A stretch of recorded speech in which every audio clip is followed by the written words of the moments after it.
bury her, or lose me. Just one sentence, but it was enough to make a man standing at the edge of a grave personally bury his own mother. On a barren stretch of land on the outskirts of Lagos, where luxury mansions were rising like promises of a new life, Obinna stood there not as a son, but as a man trading his soul just to keep a woman. Have you ever wondered how far a person can go for blinlo? Some choices take only seconds to make, but cost an entire lifetime to pay for. And the story you're about to hear is not just a tragedy.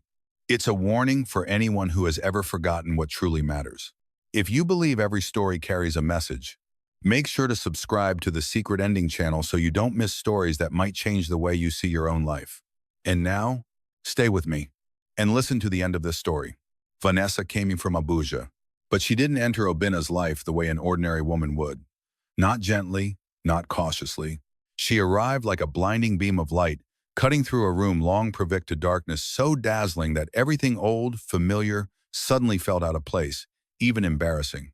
The first day Obinna brought Vanessa to his Lagos mansion, the sun was soft.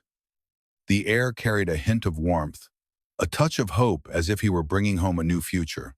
Mama Ngozi had been standing at the door for a long time. She wore a traditional outfit faded by the years. Not because she didn't have anything new, but because she was used to preserving what she had. In her hands was a tray of cool water, and on her lips, a gentle smile so sincere, it brought a sense of peace. "You're home, my son?" Her voice was the same, warm, soft, just like before. Obinna smiled back, but that smile was no longer whole. But in Vanessa, she didn't smile. Her eyes swept over Mama Ngozi quickly, but long enough to judge. From the simple headscarf to the rough hands shaped by time, then pausing briefly at the worn sandals on her feet. No greeting, no note, just a look. But that look said everything. Mama Ngozi understood. From that very moment, she knew she did not belong in this young woman's world.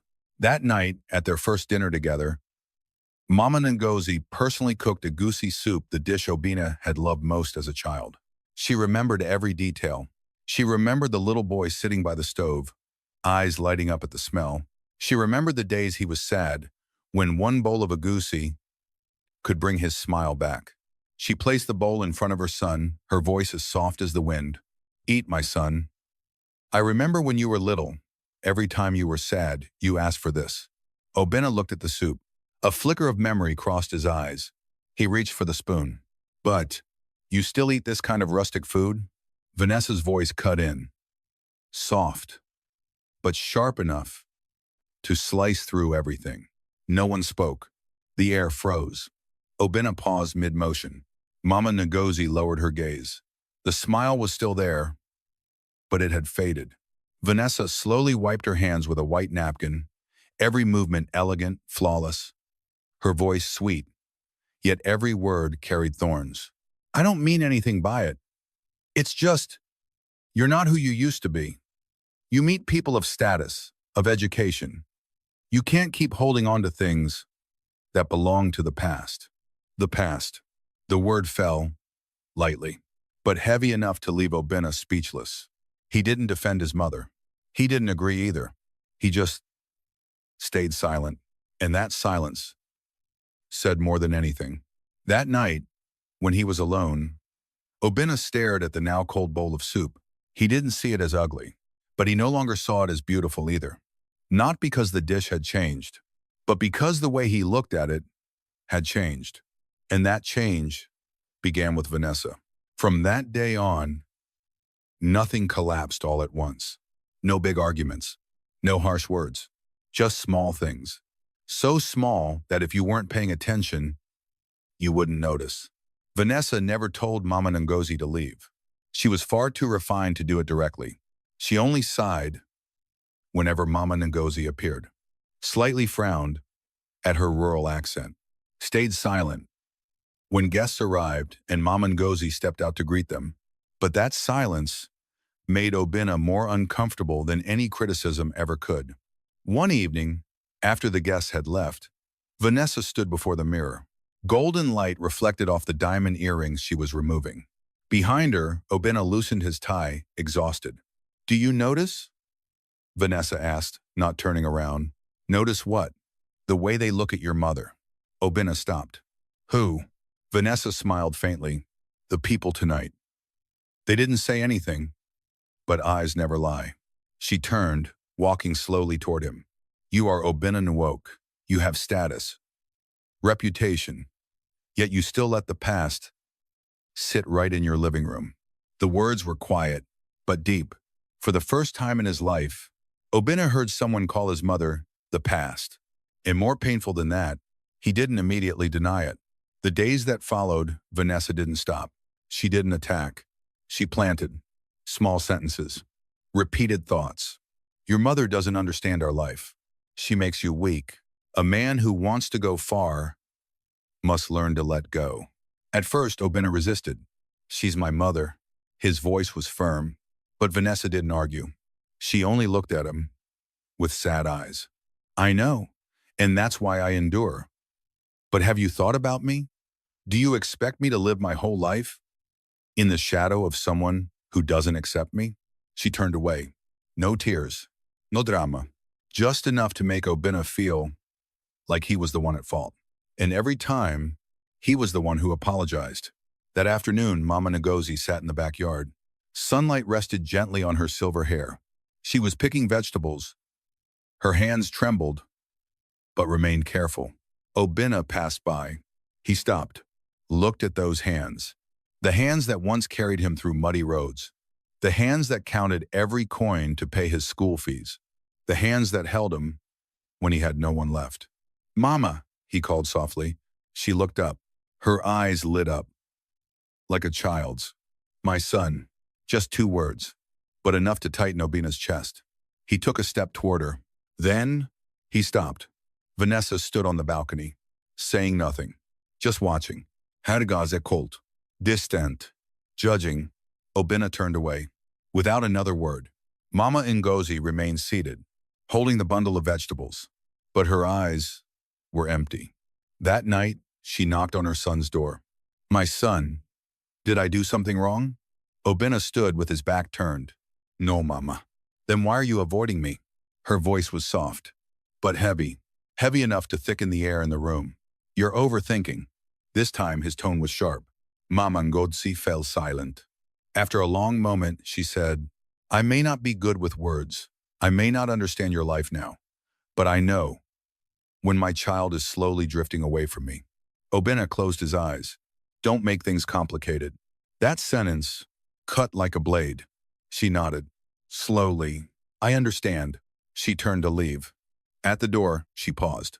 You may be ashamed of me, but I have never been ashamed of you, even when you had nothing. But the door closed. Silence. Obina stood there. Part of him wanted to run after her, to hold her, to apologize. But, see? Vanessa stepped out of the shadows. She always makes you feel guilty. That's not love. That's control. This time, Obina didn't argue. And from that moment, the distance was no longer a few steps. It was a void. Mama Ngozi ate alone, sat alone, prayed alone, and Obina became the man Vanessa wanted. More polished, colder, further away. Outside, Legos still glowed. Glass towers reflected dreams of wealth. But inside that house, a soul was slowly losing its way.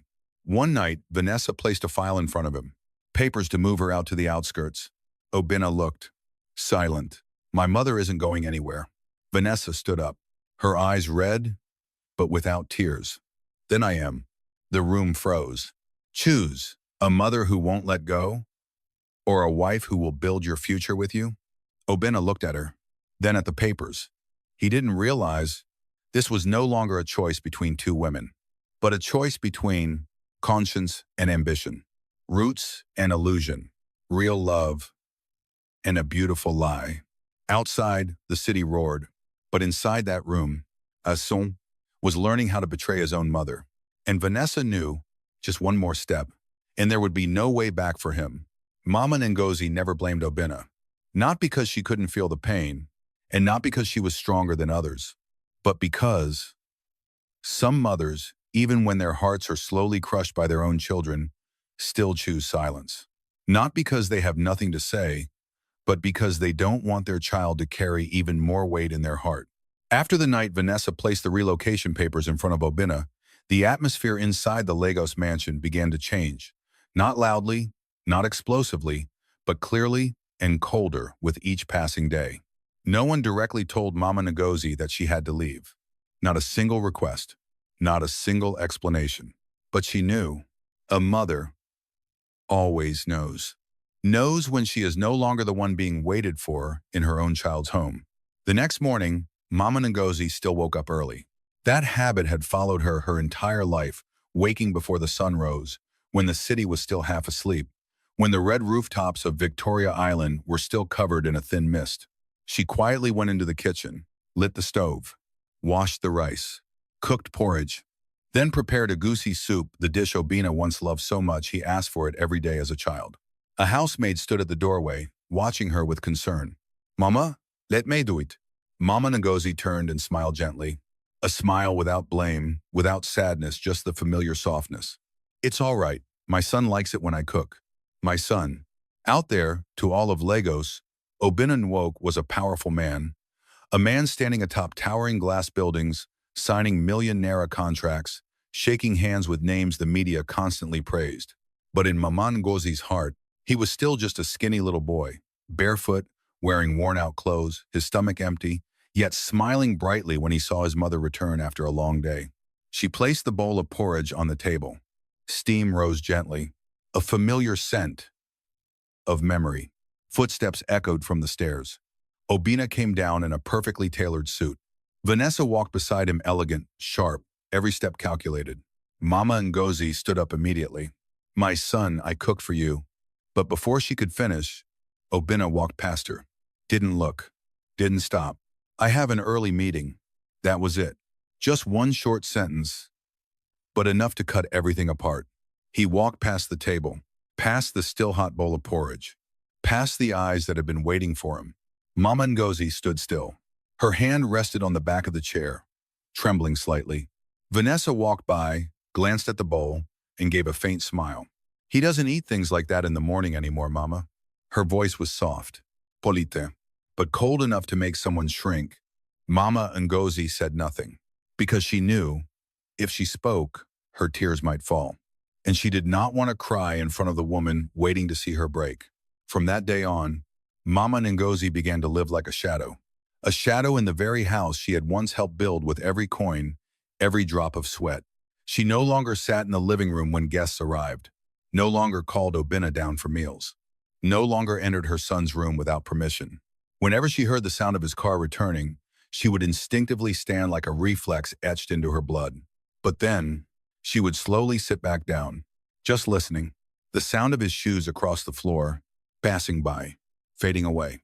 Upstairs, far, until there was nothing left to hear. Some nights, she left a small portion of food in the kitchen, a bowl of rice, a little meat, a bowl of soup, simple things. Then she sat at the corner of the table, waiting. 11 o'clock, midnight, 1 in the morning. Time passed, slow as if stretching each breath. Her eyes reddened, but she kept telling herself, "He's just busy, my son is just busy." But Obina never came down. Not once, but many times. The food went cold. Oil floated on the surface of the soup. The rice dried out. And every morning, Mama Ngozi quietly threw it all away. Not a complaint, not a loud sigh. Just as if she were burying small pieces of hope into the trash. One afternoon, heavy rain poured over Lagos. The rain was relentless. Wind swept through the porch. Mama Ngozi sat there, holding an old shirt of Obina's, the shirt he wore on his first day of university. She had kept it all these years, not because it was beautiful, but because it was memory. She gently ran her hand over the worn collar. In the past returned. Back then, Obina had no money. She sold her last wedding ring to buy him shoes, to pay his tuition. The day he left home, she stood at the bus station, her hands trembling. She pressed a small packet of rice into his hands. "Eat on the way." Back then, Obina held her tightly. "Mama, one day I'll buy you a big house." She smiled. I don't need a big house. I just need you not to forget me. That sentence once made him cry, but now he had the big house, and his mother had become someone who didn't belong in it. That night, Mama Ngozi decided to try one more time. Not to blame, just to understand. She stood outside her son's door for a long time. Inside, Vanessa's soft laughter echoed. Glasses clinking, soft music playing. A different world. A world without her. She knocked. The laughter stopped. After a moment, the door opened. Obinna stood there, his face more unfamiliar than she had ever imagined. Mama, what is it? She looked at him for a long time, as if trying to find the little boy he once was. She wanted to ask, "Are you still my son?" But she didn't. She only said, "I want to know. Did I do something wrong?"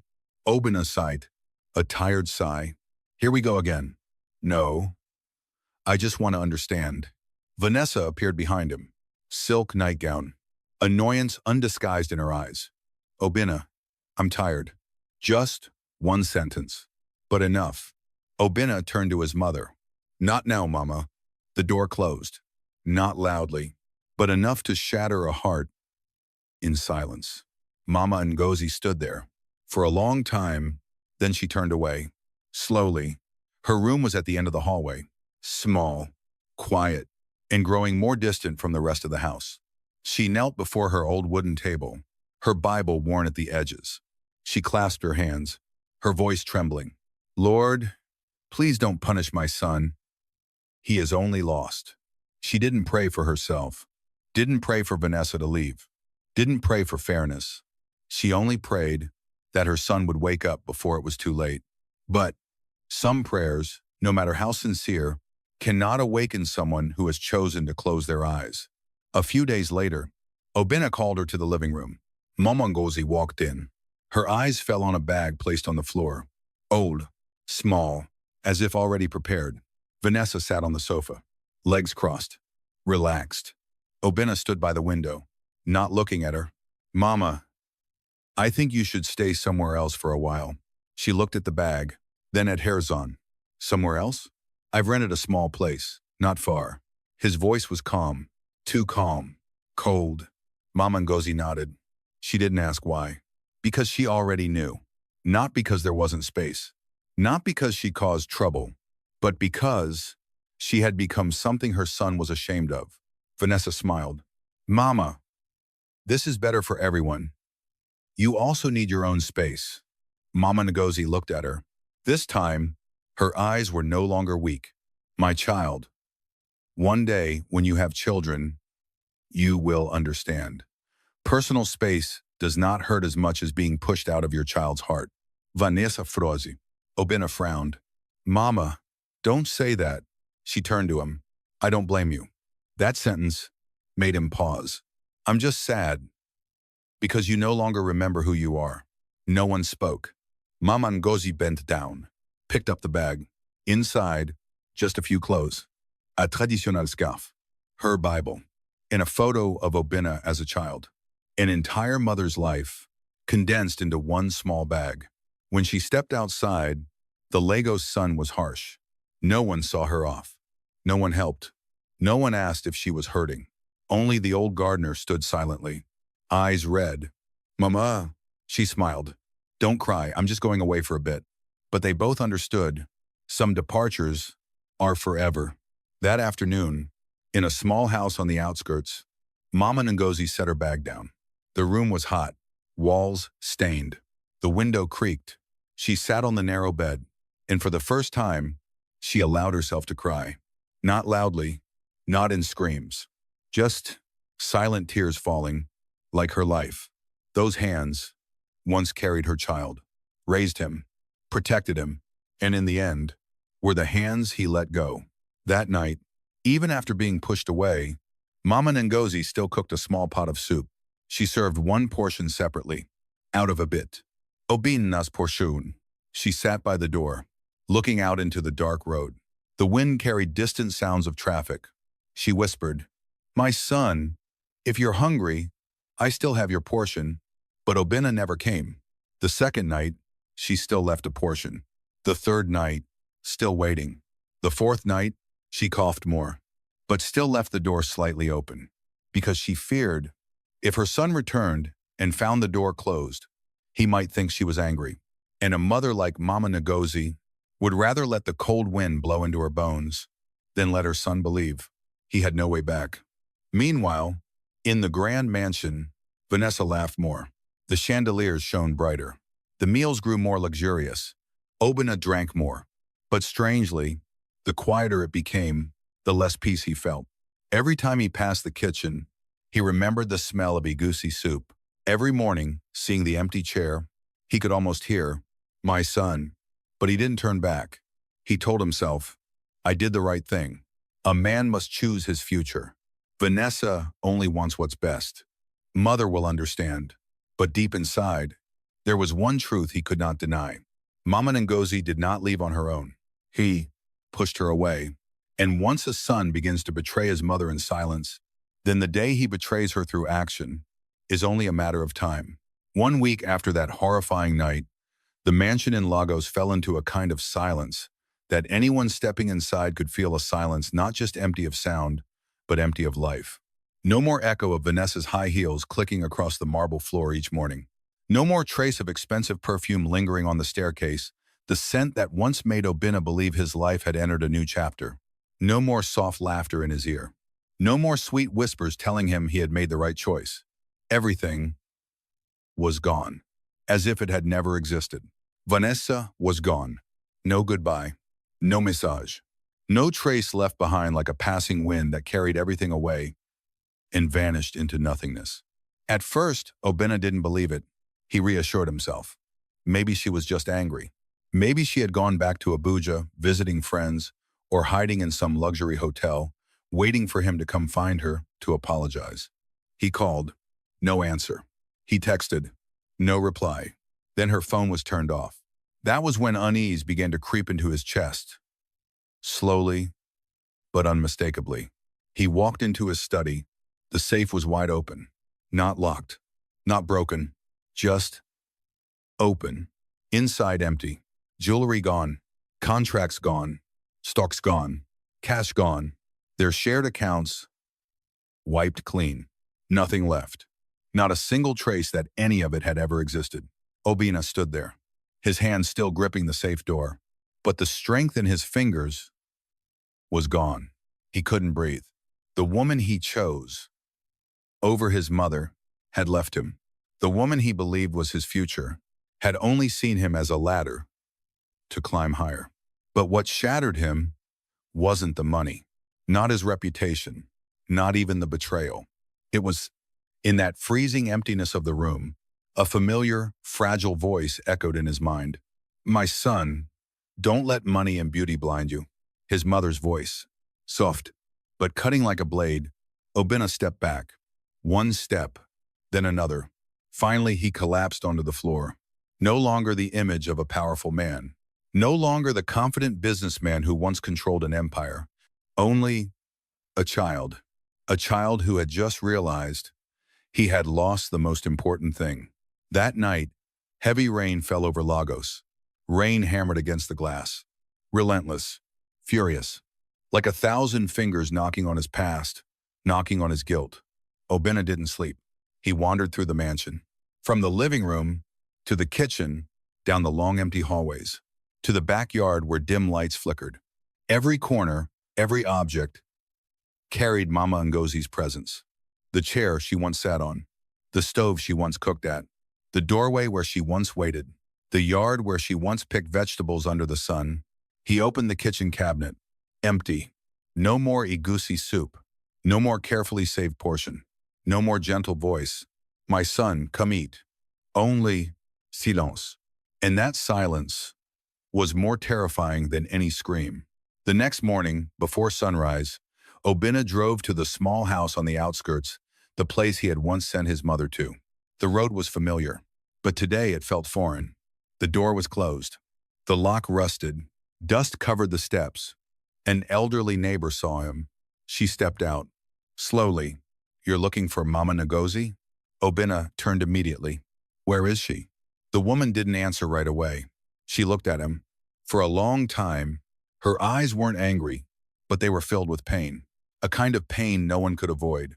You don't know? Obina's heart pounded. Know what? She left. Days ago. The words fell straight into his chest. Where did she go? She didn't say. She only took her scarf, her Bible, and your childhood photo. Obina's throat tightened. Did she leave any message? The neighbor was silent, then said, she told me, if you came, to tell you, she's not angry. Obina closed his eyes. Such a simple sentence, but it cut deeper than anything. She's not angry. Even after being pushed out, even after being abandoned, even after her own son chose someone else over her, she still wasn't angry. Obina walked back to his car, but his hands trembled. He couldn't even open the door. Inside him, fear began to grow. Not fear of losing money, but fear that he had lost his mother forever. All that day, he searched. The old market, the church, the hospital, the bus station, every road on the outskirts. No one had seen her. No one knew. The more he searched, the colder one thought became. Mama Ngozi didn't just leave. She had been erased from his life, as if she had never existed. Memories began to return, piece by piece. Faint moonlight, an empty field, Vanessa's voice behind him, his mother's hands gripping the edge of the pit, her eyes looking at him, not angry, just hurt. My son, Obina covered his ears, but it was useless, because that voice wasn't outside. It came from his own conscience. Late afternoon, as he sat in his car outside the mansion, the old gardener ran toward him, breathless. Sir, something happened. Obina looked up. The gardener held out a piece of cloth, dirty, wet, covered in mud. They found this near a freshly filled patch of land at the edge of Lagos. Obina stared. His blood froze. A corner of a traditional scarf, reddish-brown, the scarf Mama Ngozi always wore to church. The scarf she took the day she left. The scarf he last saw under the moonlight. Where? His voice broke. The gardener pointed. Obina didn't ask another word. He rushed into the car. The car sped off. Wet roads. Lights stretching into streaks. City noise blurred. But in his mind, only one sentence remained. It can't be. Not my mother. Not that place. When he arrived, it was already dark. The land was empty. Half-built houses stood silent. Wind howled through metal poles, like crying. Obina stepped out. The neighbor pointed at a mound of dirt. There. He looked. His legs nearly gave out. He remembered. Clearly. This place. That pit. That moment. Choose. Obina stepped back. No. But he still walked forward. Dropped to his knees. At first, he used a shovel. Then threw it aside. Too slow. He dug with his hands. Cold. Wet. Mud filling his nails. People gathered around. No one spoke. A man who once signed million-dollar deals, now kneeling in the dirt, digging like a desperate soul. Please, Mama. Rain began to fall. Light at first, then heavier. Mixing with his tears, he dug deeper. Hands torn, bleeding.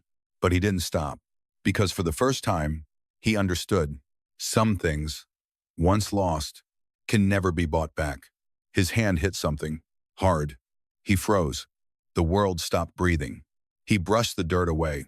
A bracelet appeared. Silver. Old. Worn. But he knew. His mother's. The one thing she never sold. I keep this, not for your father, but to remind myself, no matter who leaves, I still live for you. Obina held it, trembling. Mama. No answer. Only rain. Only earth. Only truth. He kept digging. A piece of cloth. The last shirt she wore. Obina screamed. A scream. No longer human. Mama. People tried to pull him away. He fought them off. Let me bring my mother out. He dug, cried, screamed. But too late. Too late to apologize. Too late to hold her. Too late to hear the word, my son, again. When Mama Ngozi's body was brought up, Obina collapsed. He crawled toward her, holding the scarf. Mom, I was wrong. But his mother could no longer hear, could no longer forgive. could no longer open her eyes. A woman broke down crying. The gardener turned away. And Obinna sat there, repeating, I'm sorry, I'm sorry. His phone vibrated. A message. Thank you for choosing me, Vanessa. Obinna looked at it, then at his mother, and he understood. Vanessa didn't just take his money, she took his soul. But the cruelest part was that she never forced him. She only gave him a choice. And he was the one who chose. That night, in that empty land, the truth was revealed. No secret stays buried forever. No guilt remains covered. And some people only realize their mother was their entire world, when with their own hands, they dig her out of the cold earth. Under the cold, white glare of car headlights, Obinna dug like a man who had lost his mind. Gone was the expensive suit. Gone was the presence of a powerful man in Lagos. Gone was the name Obinna Nowok, the one that made others bow their heads. At that moment, he was just a son digging through his own guilt. Mama! Mama! His scream tore through the rain. Dirt splashed across his face. Mud clung to his hair. Blood seeped from his torn fingertips. But Obinna felt no pain, because the pain in his hands could never compare to the pain in his chest. He kept digging, digging as if moving fast enough could turn back time, digging as if his mother was still breathing somewhere beneath the cold earth, digging as if calling loud enough would make Mama Ngozi open her eyes, look at him with kindness and say, My son, I'm here. But beneath the ground, there was only silence. Neighbors stood around, none daring to step closer. They had known Obinna. They had admired him, a poor boy from the red dust market, raised by his mother's hands into a wealthy man. But now, before their eyes, that man was digging up proof that he had betrayed the only person who had never abandoned him. An older man in the crowd spoke softly. In this Nigeria, a man can be poor, can lose money, can lose honor, but the one who betrays his mother has lost his soul. The words fell into the rain, and Obinna heard them, clearly, but he did not argue, because for the first time, he knew the man was right. When Mama Ngozi's traditional scarf emerged from the soil, Obinna froze. The reddish-brown cloth, the one she wore to church, the one she tied on her head every morning before cooking for him, the one that smelled of smoke, palm oil, and a poor but loving home. No, it lay in the mud, cold, damp, silent. Obinna reached out and touched it. In that instant, a memory rushed back. He saw himself at 10 years old. A rainy afternoon. He had been mocked for not having a father, for wearing old clothes to school. He ran home, crying in Mama Ngozi's arms. She used that same scarf to wipe his tears. Don't be ashamed of being poor, my son, she said. Be ashamed only when your heart becomes ugly. Obinna clutched the scarf to his chest. Then he collapsed, not falling, breaking apart. Mom, his voice shattered. What have I done? No one answered. Only the rain. Rain falling over Lagos, as if the sky itself could not bear the weight of his guilt. Some say it was the ancestors crying. But to Obinna, each drop sounded like a question. Why did you forget your mother? Why did you choose beauty over blood? Why did you let a stranger call your mother a burden? Why didn't you stop when she called your name? Obinna covered his ears. But the questions did not come from outside. They came from within. A group stepped forward to lift Mama Ngozi's body. Obinna immediately grabbed the soil. No, let me do it. A local police officer, called after people discovered what happened, stood beside him. Sir, we need to handle the scene. Obinna looked up, his eyes red, empty. The scene? He laughed. A painful laugh. This isn't a scene. This is where I killed my soul. No one spoke. He bent down and continued clearing the dirt around his mother with his bare hands. This time, he didn't dig wildly. He dug slowly, trembling, as if afraid of hurting her, even though she could no longer feel anything. When Mama Ngozi's body was brought up, the crowd fell silent. No screaming, no curses. That silence was heavier than any judgment. Obinna crawled toward her. He didn't dare look at her face, because he was afraid. Afraid to see the pain, afraid to face what he had done. He placed the scarf back over her, then lowered his head to the ground. Mama, I'm sorry. The apology was too small, too late, too meaningless. But he said it anyway, as if each repetition could peel away a layer of guilt from his chest. I'm sorry. You warned me. I didn't listen. İler hablin me. I let them laugh at you. I let you wait at the door. I let you eat alone. And he couldn't continue. His throat closed. A woman in the crowd burst into tears. She had once sold goods beside Mama Ngozi in the market. She stepped forward, pointing at Obinna. She went hungry so you could go to school. Obinna lowered his head. She borrowed money everywhere when you were sick. His body shook. She told us her son would make the whole family proud. Each sentence was like a slap, not to his face, but to his soul. Obinna knelt there, defenseless. No explanations, no excuse, no asking for forgiveness, because he knew no one had the right to forgive him on Mama Ngozi's behalf. Then an old man from the village stepped forward. Leaning on a wooden cane, his voice deep like the earth itself, "My son, in our culture, a mother is not just the one who gives you life. She is your root, your first prayer, your first home. When you cut your roots, do not ask why your life withers." Obinna looked up, rain streaming down his face. "What do I do now?" The old man looked at him for a long time. Some questions should only be asked before doing evil. Obinna lowered his head. That answer was harsher than any sentence. That night, as the ambulance took Mama Ngozi away, Obinna ran after it for a few steps, then stopped. He wanted to call her. But what for? The woman who had always turned back when he called had gone to a place his money, power, and tears could no longer reach. On the ground lay an old silver bracelet. Obinna picked it up, cold in his palm. He remembered asking as a child, "Mama, why don't you sell this? We need money." She smiled. "Because some things, no matter how poor we are, must never be sold." Back then, he didn't understand. Now he did, but it was too late. Obinna pressed the bracelet to his forehead and cried like a child. Not the cry of a man who lost wealth, but the cry of someone who finally realized he had sold the most sacred thing of all. At that moment, his phone lit up. A message from the bank. All his major accounts had been emptied. Another message from his assistant. The media had begun reporting the incident. Then one more message from an unknown number. "You chose me. Don't blame me. Vanessa." Obinna stared at the words, then looked at the ground before him. He smiled. An empty smile. All his life, he thought he was the one making choices. But in truth, he had let greed, pride, and beauty pull him like a puppet. Vanessa was guilty. But the greatest guilt was his. Because the one holding the shovel was him. The one who heard his mother beg was him. The one who let the dirt fall was also him. The next morning, the news spread across Lagos. A prominent businessman involved in his mother's death. Young wife disappears with assets. A family tragedy shocks the community. But headlines could never tell the full truth. Because the truth was not in the news. The truth was in the empty kitchen. In the bowl of soup no one would cook again. In the chair no one would sit in. In the word "my son" that Obinna would never hear again. At the funeral, it rained. Many people came. People Mama Ngozi had helped. Women from the market. Children she had fed. Neighbors who had heard her pray for her son every night. They didn't come for Obinna. They came for her. Obinna stood beside the coffin in black, looking like a living corpse. When the pastor asked if anyone wished to speak, Obinna stepped forward. He stood before the community, before their judgment, before his mother's coffin.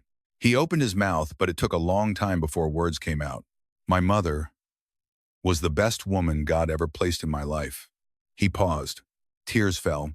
"She loved me when I had nothing. She believed in me when no one else did. She prayed for me when I no longer deserved to be prayed for." Silence. Obinna gripped the bracelet tightly. "And I betrayed her." No one breathed loudly. "I let luxury make me ashamed of the one who sacrificed everything for me. I let another woman call my mother a burden. I chose wrong, and that choice took her life." A sob broke from somewhere behind. Obinna dropped to his knees before the coffin. "I'm not asking for forgiveness so people will pity me. I just want the whole world to know my mother did nothing wrong. The one at fault is me." He bowed his head to the wet ground. "I'm sorry, Mama." This time, no one helped him up. Because some people must kneel for a very long time to understand the value of the one who once knelt to tie their shoes. As the coffin was lowered, Obinna took a handful of dirt. His hand trembled. Before, he had thrown dirt to bury his guilt. Now, he let it fall to say goodbye. The soil hit the coffin, softly, but the sound broke him. Because some sounds, once heard, will stay with you forever. And from that day on, Lagos no longer saw Obinna the same way. Doors once opened by his wealth began to close. People who once called him Sir turned away. Invitations stopped coming, but none of that mattered anymore. Because the greatest judgment did not come from society. It came every night. When the lights went out, when rain tapped against the glass, when, in the darkness, he heard a soft voice, "My son." And every time, he would wake up, run to the kitchen, but it remained empty. No mother, no warm soup, no embrace. Only a wealthy man, standing in the middle of everything he once wanted, and realizing he had lost the only person who ever truly loved him. Many years later, at a small cemetery on the outskirts of Lagos where wild grass grew between old graves, where the wind sounded like the earth sighing, people often saw a thin man, dressed in worn-out clothes faded by time, quietly kneeling before a simple tombstone. He came every morning, never missing a single day. No matter how the sun burned down, scorching the ground, no matter how the rain poured, turning the dirt paths into rivers of mud, no matter how the Harmattan winds carried red dust, drying the air and choking his breath, he still came, slowly, silently, like a habit carved into his soul. In his hands was always a small bouquet, not expensive flowers, not grand wreaths used by the wealthy to display grief, just wildflowers, sometimes tiny white blossoms from the roadside, sometimes a few yellow stems, half broken. Tied together with an old piece of string, he placed them gently on the grave, carefully, as if afraid of hurting the one beneath. Then he knelt, head bowed, hands resting on the cold earth. "Forgive me, Mama," every day. The same words, no more, no less. But each time, heavier than the last, his voice trembled, not from the cold, but from a pain that never faded. No one recognized him as Obinna Nwok anymore. The man who once owned a glass mansion in Lagos, the man who drove luxury cars, commanding the road, the man whose bank accounts held unimaginable numbers, the man with a beautiful wife others envied, all of it gone, as if it had never existed. Now, he was just a man aged before his time, thin, shoulders slightly bent, eyes sunken from years without peace, hair turning gray too soon. He lived in a small room behind a church, a narrow bed, an old wooden table, a fragile chair. Nothing more, nothing less. Everything he once took pride in had disappeared, piece by piece. Money taken completely by Vanessa, reputation buried by his own actions, friends gone after the scandal, partners turned their backs without a word. The mansion sold to pay debts and silence the public. The name once echoed across Lagos, now only a whisper, mixed with pity and disdain. But strangely, Obinna no longer grieved those losses. He did not miss the money. He did not miss the fame. He did not miss the things he once thought were life. What truly hurt him was that every morning when he woke up, the first person he wanted to call was still his mother. And the only person who would never answer was also his mother. Some nights, Obinna would wake up suddenly, heart racing. He would hear a soft knock. Knock, knock. He would jump up, run barefoot to the door. "Mama?" But when he opened it, only the wind. Cold, empty. Some afternoons, passing a poor alley, he would suddenly smell egusi soup, palm oil, ground seeds, the familiar scent of a lost life. He would freeze in the street, too late to turn away, too late to hide. Tears would fall before he realized, because that smell pulled him back to the old kitchen, where Mama Ngozi once stood cooking, back slightly bent, hands stirring the pot, her gentle voice calling, "My son, eat before it gets cold." A simple sentence, nothing special, but once gone, it became the most precious thing in the world. People around the cemetery grew used to him. At first, they were curious. A strange man kneeling for hours every day before one grave. Then, they pitied him. They saw him grow thinner, heard him talking to himself, saw him cry without hiding it, and eventually, they stayed silent. Because some pain does not need to be asked about to be understood. A boy selling drinks near the cemetery once asked him, "Sir, who is buried there?" Obina didn't answer right away. He stared at the gravestone for a long time. It bore only one name, Mama Ngozi. No titles, no praise, just a name. He placed his hand over his chest, lightly, as if holding something from breaking apart. "The one who loved me the most?" The boy blinked, not fully understanding. "Then why do you cry every day?" Obina smiled, a sad smile, but no longer avoiding the truth. "Because when she was alive, I didn't know that." The boy fell silent, didn't ask more. But the adults nearby heard those words and turned away, because deep inside each of them, there was someone who once waited for them to come home for dinner, who forgave them too many times, who loved them even when they didn't deserve it. And Obina's story made them afraid that one day they too would stand before a cold grave, saying sorry when it was already too late. Each year, on Mama Ngozi's death anniversary, Obina did not hold grand ceremonies, no luxury flowers, no crowds, no press. He simply cooked a small pot of agusi soup. In his poor room, he placed a bowl before her photo, then sat across from it. "Mama, mine doesn't taste as good as yours." He smiled. Then tears fell. The soup grew cold, just like the meals his mother once left for him that he never came back to eat. One day, an old priest sat beside him at the grave. "Have you asked God for forgiveness?" Obina nodded. "Every day." "Then why are you still not at peace?" Obina looked at the grave, silent for a while, then whispered, "Because I don't just need God's forgiveness. I need to hear my mother call me my son one more time." The priest said nothing, because he understood. Some wounds can only be healed by the ones who are gone, and the dead do not return. One evening, Lagos rained again. Just like that night long ago, Obina still came to the cemetery. Slow steps, holding a broken umbrella. Inside his shirt, his mother's old Bible, the only thing he had left. Inside it, a small note, her trembling handwriting. "My son, if one day you lose your way, remember, home is not where the walls are high. Home is where someone is still praying for you." He had read it countless times, but every time, it hurt like the first. Had knelt. "Mama, I once thought a man should choose what makes him look proud before the world." He paused, rain falling on his shoulders. "But I was wrong. A man must hold on to the one who loved him." Before the world even knew his name, he lowered his head. "I was ashamed of your rough hands, but those hands raised me. I was ashamed of your simple voice, but that voice put me to sleep. I was ashamed of our poor past, but that past made me who I am." He whispered, "I chose wrong, Mama." The wind moved through the cemetery. Candles flickered. For a moment, he thought he heard, "My son." He looked up. "Mama?" No one. Only rain. Only darkness. Only silence. But he still cried. Not because he was sure he heard it, but because he longed to. Time passed. His health faded. He walked slower.